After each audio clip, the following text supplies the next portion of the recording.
iShine Ultimate Package, or should I say the Ultimate Wash. We have our free soap, and then we have our Super Suds, which is this arch right here. And then we have our first set of flex wraps. Then I forgot to mention, we have our CTA, the first set of CTAs.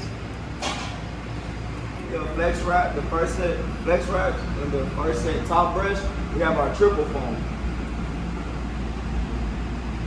And then we have our wheel brushes, the first set of wheel brushes, and then we have our second set of CTAs. And then we have our second set of flex wraps, and then after the flex wraps, we have our high pressure arch, and then we have our hydro blasters, and then for the wax, we have hot wax right here. As you can see, it says hot wax. And then we have our undercarriage. I forgot to mention the undercarriage. And then we have our rocker panels. Second set of top brush.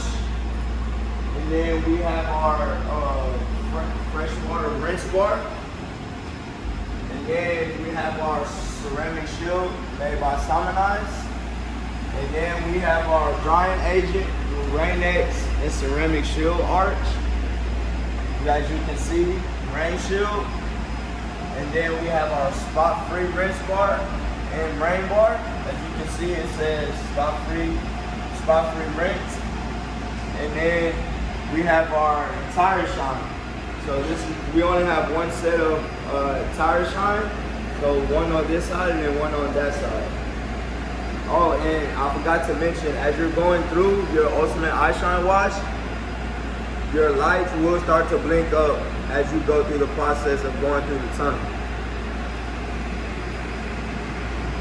And then we have our drying area, which consists of 8 blowers, and each blower blows at 10 horsepower, which is all together, which is 80 horsepower. And then we have our lights right here for the blowers. As you're going through, the lights will turn red. And then as we're exiting, have our dry and go sign. So the car will notify, so the sign will notify that the car is still drying because the light will blink. And then once the process is finished of drying, then the light will notify the process to go. And then once you're going through the tunnel, the lights will turn on red as the blowers start to blow. Then as you're exiting, we have our dry and go sign. As you're going through the tunnel, the light will blink to say that it's still drying. And then once your wash is finished, it will blink to say you'll go ahead and be able to go.